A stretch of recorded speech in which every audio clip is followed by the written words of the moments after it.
Alright you guys, let's talk about short form content and how we can edit some really awesome Instagram Reels and YouTube Shorts in DaVinci Resolve 20. In this video, I'm going to be walking you through my process of creating several different types of short form videos. First of all, we're going to tackle your standard talking head video with engaging captions. Then I'm going to walk you through step by step how I made this really awesome engaging golf reel. And lastly, I'm going to show you how I made this worship reel for my church that's almost like a music video but in vertical format. This video is going to be packed with tons of information, tips, little tricks that I use when editing in DaVinci Resolve. And it will be a little bit longer, so feel free to skip around in the chapters and find the sections that will provide the most value for you. So grab a snack, and without further ado, let's talk about it. We're going to dive straight into DaVinci Resolve 20, and our first piece of content that we're going to work on is a talking head video that we want to add captions to so that we can post it on Instagram Reels and YouTube Shorts. So you'll see here on my timeline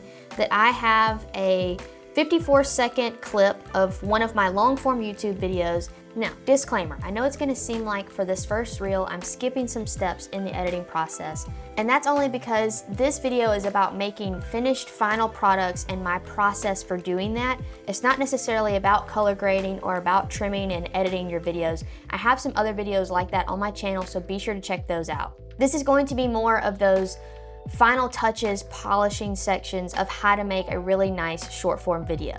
So just keep that in mind, and if you do have any questions, be sure to put them in the comments if you want to know how I did something. I'll do my best to answer in the comments, or I could make another video or refer you to an older video. Anyway, back to the video. Now we want to add captions, so that's at the step of the process that I'm at so far. This is what's going to make this really engaging for people on social media to watch.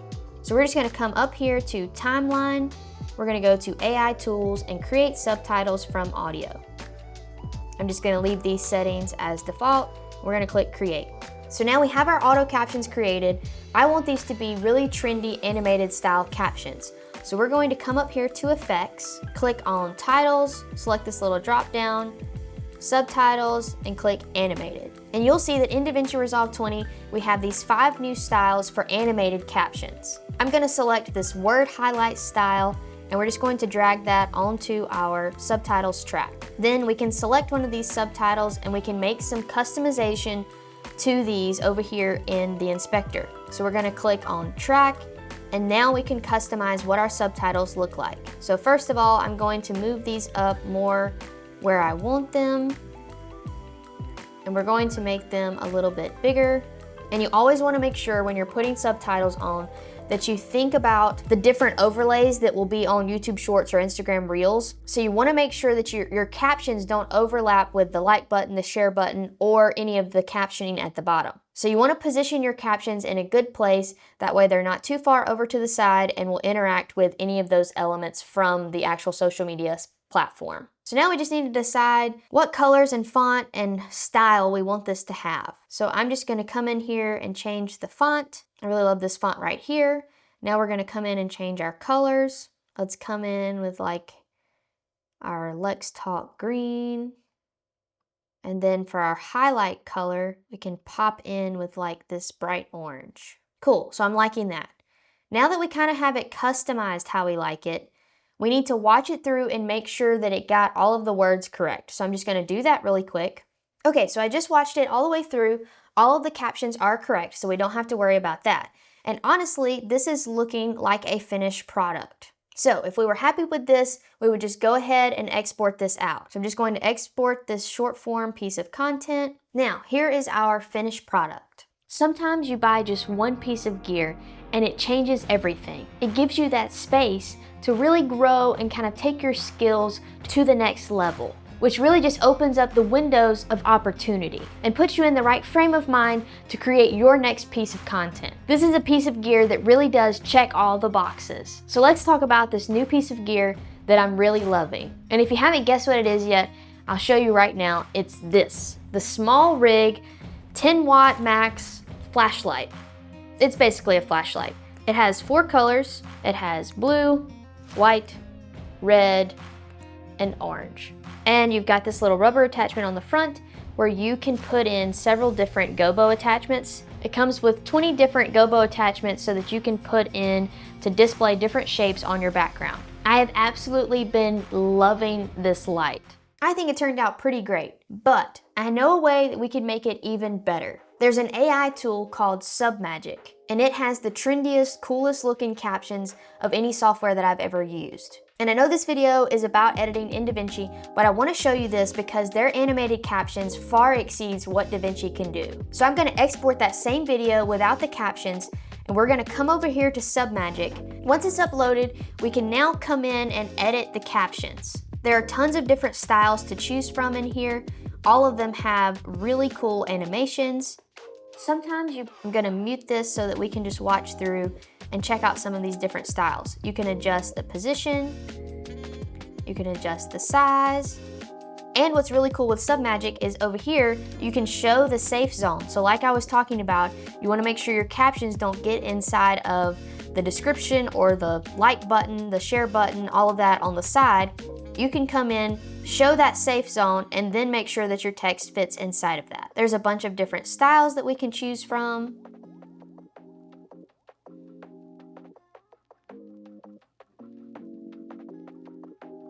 And all of these just look so professional. They actually give you that look that you're wanting to find when you're trying to get captions. You want it to look like all of those cool, trendy captions that are already on social. This is where they're getting those, and they look so good. And I love how you can literally just do this in clicks. You upload your video and you just click through what style you want. I think I like this style. I'm just gonna come in and change the different colors. We can export that. And here you can see a comparison of the DaVinci Resolve captions versus the Submagic captions.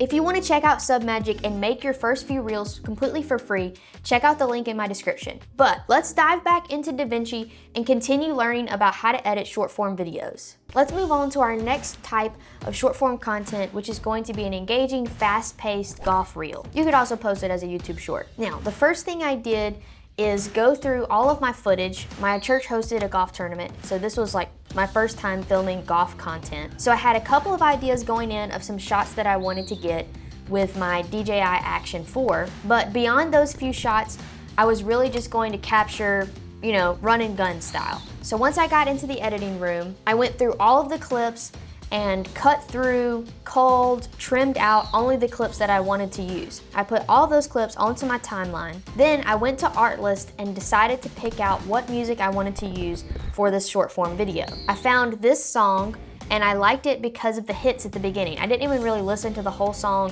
I just listened to those first, like 30 seconds, got a feel for those hits, and I knew that I wanted to kind of make this a faster paced video and I could do some really cool things with the beat of the music. So I found this song, and I really liked those drum hits. So I knew that I could do some really cool cuts between the different clips on those beats. So I put the song in DaVinci Resolve, and then I started sorting through the clips. I had put all the clips on my timeline of the little sections that I wanted to use, and I had separated them into two categories. I sorted them into detail shots and then the actual tournament shots. The detail shots I was able to capture before the tournament started on the putting green, the driving range, and I was able to kind of get some specific shots that I asked them to do certain things, and those were my detail shots. Then there's the footage I got during the actual tournament, which is more just from afar. You can't really engage with the players once they're actually playing in the tournament. So I knew that I would want to use a combination of some of those close-up detail shots with the tournament shots to make it feel more engaging and change up the pace from just being a bunch of really, far away shots of players playing golf. That's how I started. From there, I just started going through the clips and figuring out how I wanted the video to start. I had someone put on their glove with the action camera to give it that point of view. So I knew I wanted to start with that because that was like the first initial action that made sense for the video, is putting on the golf glove. Then my next shot is the golf ball being teed up and you're getting ready for your first drive of the day. I was also super strategic with this because as part of the players' gifts for this tournament, they got custom golf balls with the tournament logo on it, the TLC Classic. So I had my dad, who was there, he's a golfer, he's awesome, come over to the driving range, and I had him tee up one of the balls that he'd received as the gift with the logo on it. and act like he was fixing to hit it. Then for the next shot, we swapped out that ball with a range ball, because he's on the driving range, to the cap of his golf hat to give a point of view of him swinging the golf club. So then I had a choice to make.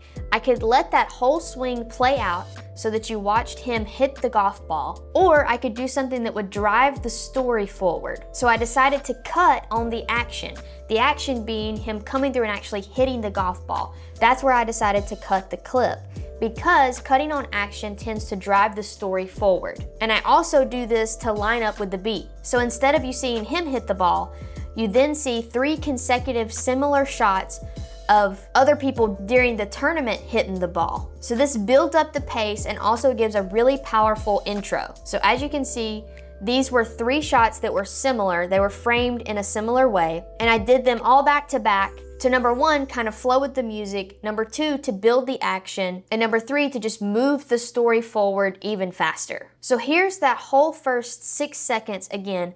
And now watch it after I've explained what I did for each one. Now watch it again, and you'll be able to really tell what I was doing with each of these shots.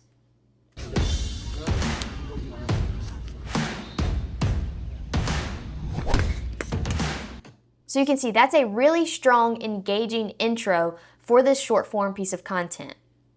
I then cut to a very short black screen just to kind of reset, and we come back straight into a detail shot. Then we just continue to follow the beat of the song and alternate between those detail shots and tournament shots. So we have a detail shot of the club coming back in, straight into a detail shot of one of the players' faces, and as he hits, I switch to tournament footage. But again, I switch on the action. So as he's coming through and hits the ball, I switch to a clip of someone making contact with the ball during the tournament. So if you play those 3 clips back, it looks like one shot, but it's actually 3 different people. Then after the wider tournament shot, we have a detail shot of some wildlife. And this also just gives a little bit of a visual break. So you want to create visual rest if you have a really high-paced reel like this. It's letting a clip kind of play all the way out instead of chopping it on the action. It's something that's slower paced, that's still. This gives the viewer just a small break from the fast action and motion in the video. So periodically you want to throw those in. So we've got that. I also timed up the movement of the bird with the beat of the song. So you'll watch that again.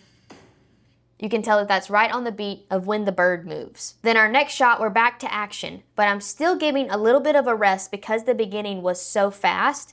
I let this clip play all the way through his whole swing. Now we start another fast-paced sequence. So with these next 3 clips, I did what's called a match cut. And basically, match cut is just matching the cuts of the clips together. So I found 3 clips that were very similar in framing and focal length, and everything about them was pretty similar. Then I just did a little bit of like zooming in and repositioning to kind of line them up to match and look like one clean shot, even though it's 3 different people. So let's watch these 3 clips all in a row. So you can tell that's one golf hit, but it's 3 different golfers. And if you go in between these little cuts, you can see how similar they are. I tried to keep the clubs in a similar position to continue that one swing through all 3 of the clips. So you've got here, the next one is there, he swings through, and at his impact, it switches to the next golfer. But as you watch it back, it looks really seamless.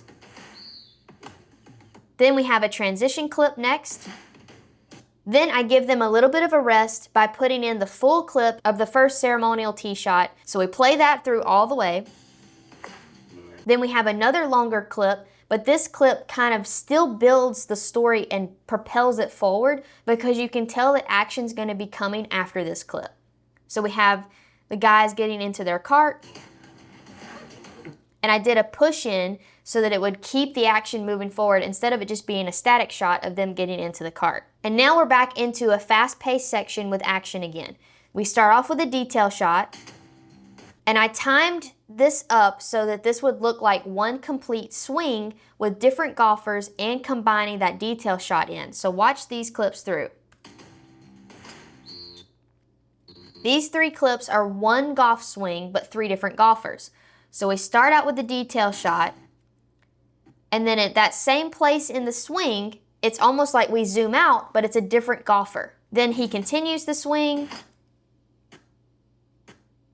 and at that same follow-through point, see, this time I changed it up. I let him hit the ball, but then I changed to the next golfer for the follow-through. Then we have a quick transition clip of the golfer on the green to transition to letting you know we're about to be putting. These are little bitty subtle things that the viewer can absorb to figure out where the story is going next. So we have a quick clip. Now we know, okay, he was on the green, we're about to see putting. I then switch to a detail shot of a putter, and then as the putter comes back, I make this one putt, but I use a bunch of different detail shots and tournament shots to make that happen. We have the detail of the putter that transitions to a point of view of my dad putting on the putting green. And then I can combine more putting shots because I've already established, hey, we're on the green, there's going to be several people that are putting here. So I was able to switch to another person putting, and I did this as a match cut on impact, so you can see it transitions right here. This framing is not the same, but because I cut on action, it still looks pretty seamless when you watch it back. Then we have this cool detail shot of an out of focus ball going in the hole. And this also gives a little bit of visual breakup. So all the clips have been super sharp, super detailed so far. Throwing in one that's a little bit out of focus helps give the viewer something different to look at and almost like resets your brain. So we let this clip play all the way out of the ball going in the hole.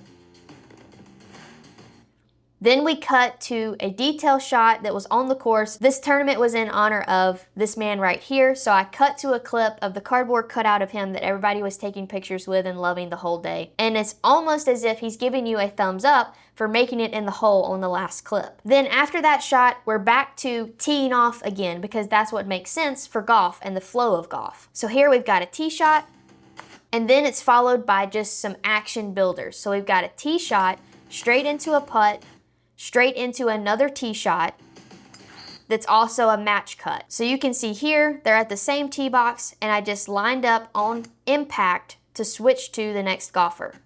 You can see here that the framing's not even that perfect. I could have spent a lot more time to get to, zoom in, get the framing a lot more lined up, but I was making this video in a hurry, just wanting to get it wrapped up, so I didn't take the time to do all of those little details, but it still looks really seamless. So we'll just watch this back. This is one shot, but two golfers. Now, to give everybody a break from the fast action, I let this play all the way out. Same thing here. And I'm following the pace of the music because the music has just kind of broken down into like a little bit of a more low-key part of the song. So I let these longer clips kind of build and slow the pace down.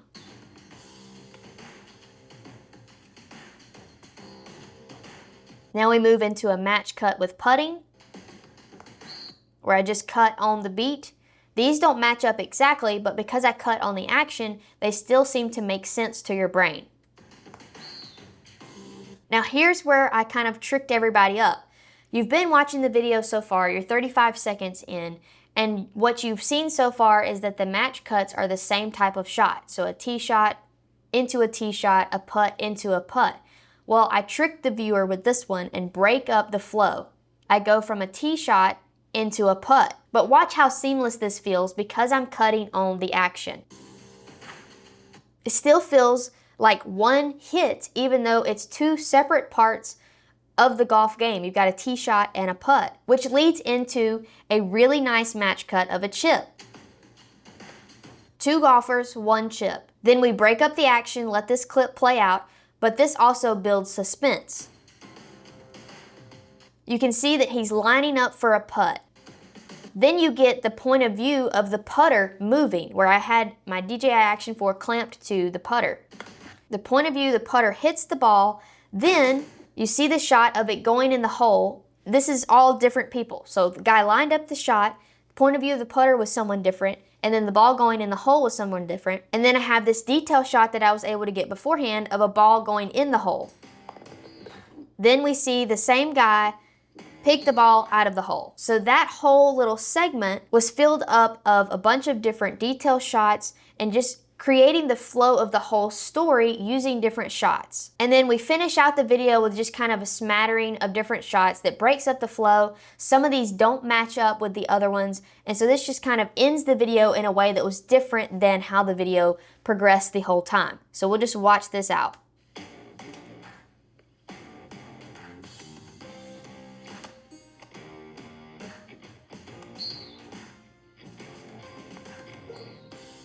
So you can see that those shots finish out the video really nicely, but they kind of break up the flow. Some of them match, some of them don't, some of them feel like one swing, some of them just feel like they're on their own. And that kind of breaks up the flow from the beginning of the video where it was a lot of them matching and feeling seamless. Now, what really makes this video come alive is the sound design.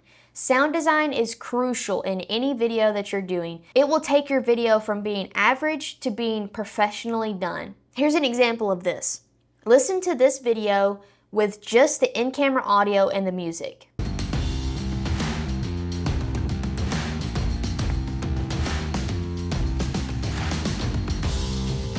Which is pretty decent. My camera was able to pick up some of the sounds of them hitting the ball and the atmosphere of the course. But now listen to that same section of the video after I did sound design.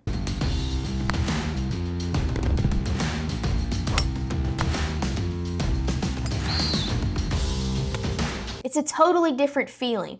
It gives the video the life and the impact that it really needs to have. So sound design is crucial in creating an engaging video. And all I did was go to Artlist, go to the sound effects, and find different sound effects that made sense. You know, the golf hits that really needed to be there, and changing up the tone of them to match the clubs. You know, drivers have more of a ting sound, irons have more of that earthy sound because they're usually scooping up a lot of earth, and matching the club sounds to how the video flowed and what shots they were actually hitting. And then I added in some nature sounds because that's something that you hear when you're golfing is just the normal sounds of a little bit of wind, birds, and nature going on. And that levels up the video more than you really realize. So that was my process for creating a short form video about golf that was fast paced and really engaging. I'm sorry I didn't show my whole original process.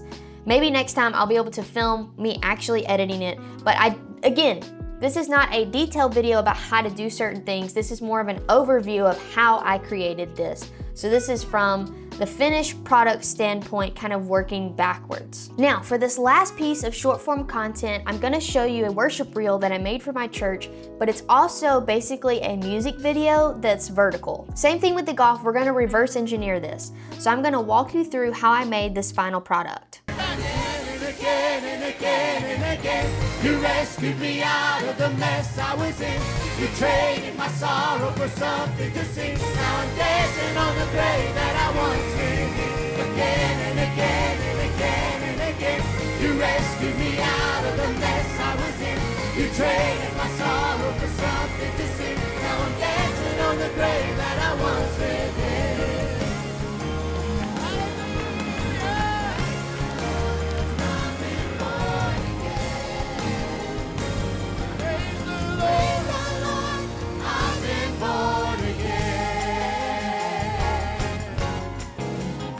Anybody been born again this morning?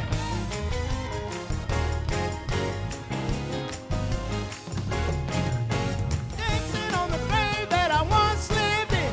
Dancing on the grave that I once lived in. Dancing on the grave that I once lived in. Dancing on the grave that I once lived in. Dancing on the grave that I once lived in. Dancing on the grave that I once lived in. Dancing on the grave that I once lived in. Dancing on the grave that I once lived in. Dancing on the grave that I once lived in. Dancing on the grave that I once lived in. Dancing on the grave that I once lived in. Praise the Lord, I've been born again. So basically what I did for this video was be able to record during practice before the service actually happened, and that was how I was able to get all those detail shots and different versions of them doing it, to then compound into one video. And what really helps with this is at my church we use tracks. So that means that pretty much every time they play or sing the song, they're going through that same pattern every single time. And that's what made this be able to work really well. So during practice, I actually had the drummer wear the DJI Action 4 to get that POV shot of the whole song. Then while he did that, I went around to the other musicians and got those detail shots of them playing the different parts of the song. Then in service, I'm down front and I'm able to film wider shots of the choir singing and kind of pan back and forth to make those shots look different to where it's not just one angle the whole time. And then I just layer all of the clips on top of each other and line them up with where it makes sense in the video and what parts of the song it is. So you can see as we come in, on this bottom layer, I have these two main clips. These longer clips right here are the ones from the actual service where I was down front and just recorded those clips, you know, panning across to this side of the choir, panning to this side of the choir, panning to the keyboard for a second, and then the audience. That's those two main shots. Then you can see all these other little layers and clips is where I layered over and lined up the action of them playing to that part of the song. And a lot of times you can cheat this system when you're doing more of a music video style look. Sometimes a part that they're playing may not be that actual part in the song, but it may fit enough and look like enough to match and people will never know. So we'll zoom in and kind of go through these clips one by one. I was able to line up the drums almost exactly because he had played that song in practice, and so I just matched that with the audio. So that way at any point that I needed to cut to the drums, I knew that it would be on beat because our drummer's really awesome. He plays almost exactly the same in practice as he did in service. So those hits lined up almost perfectly. So anytime I needed to cut to a clip, that was kind of like my fallback clip because it was the whole song and I knew that it would match wherever I needed it to. So that's some of these first clips is I wanted to show the singers during the service. So we started out with the choir, then I went to a drum hit on those cymbal hits. So I'm also listening for the music and what I need to show compared to what you can hear at that part of the song. So for that cymbal hit, it would make sense for you to see the drums. Then we go back to the singers, and that's a tom roll, so I showed the drums again. Singers, drums, and it's singers, but I used that drum clip to actually cover up me panning to a different side of the singers. So if we disable this really quick, you can actually see that I'm over here on the right side and I pan quickly to the other side of the choir. But to cover up that fast pan, I threw another drum clip in.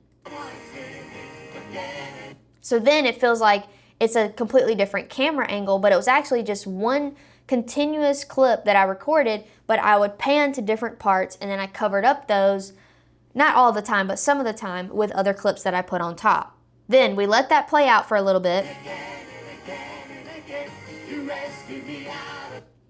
Now we're gonna cut to a piano clip. And you can tell that doesn't line up completely, but she is actually playing that part of the song. But during practice, there's always like little things that don't exactly match up to how you played it in service, but this was really, really close. So look how well this matches. Now we switch back to the singers. That was a drum hit, dun dun, so I went to a drum clip. And then I switched to a guitar clip just to change it up.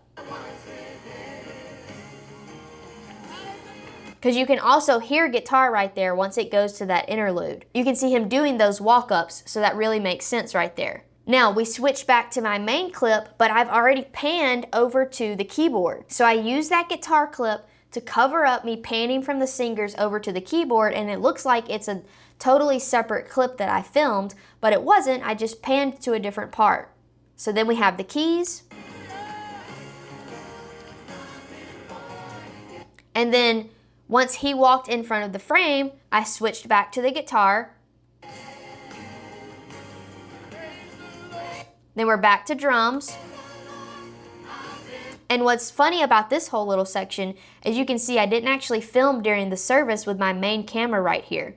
These are all detail shots from practice that I wanted this whole section of the song, but I had not filmed that section during the service, so I had to improvise. So you'll see that I had the guitar clip starting right there, then we went to a drum clip, Then I went back to a guitar clip, an organ clip that doesn't even really match with that part of the song, but it totally works. Then we went to a close-up keys that I had gotten during practice, and then back to a drum clip.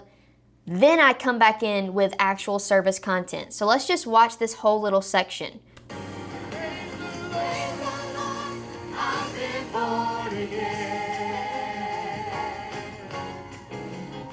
Anybody been born again this morning?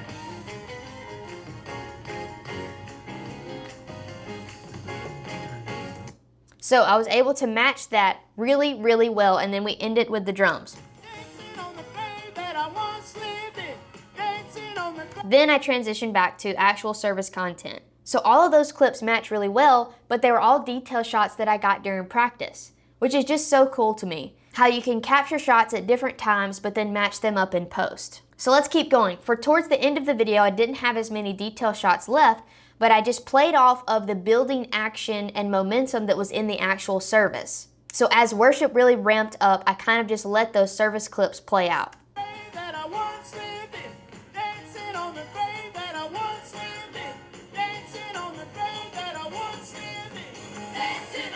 So you can see here, I was zoomed in on the soloist, then I zoomed out to go back to that wider view and also do that to give a little bit of action and momentum. And this was just how I filmed this clip during the service. So you can see here that I zoom out because the music changes. And then I give a little bit more motion to the camera because the action in the worship is building in the song, and you can feel that. So I wanted it to feel it through the camera by giving that little bit of bounce to the beat. And then I panned over, but I'm wider now, so the pans are not as distracting. I had another detail shot that I was able to put in right here. And then we're back to that original service shot where I pan to the crowd. I zoom in on the keys, and you can tell that he was fixing to walk in front of the camera right here. So I switched to another detail guitar shot, and it's almost as if we were here and we zoomed past the keyboard to the guitar and then zoomed back out. Because I backed away with this detail shot, it seems to zoom perfectly back out to the keys shot.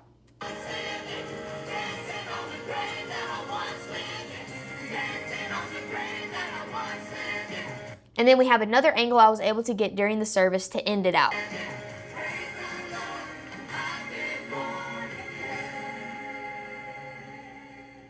And so for audio on this video, my main audio is coming from our soundboard, and that's the foundation of everything. And then I actually layer in camera audio to accentuate different parts and give it that live feeling where you can hear people worshiping and kind of give it that like you were in the room feeling. And that was the final style of short form video that I'm gonna go over in this video.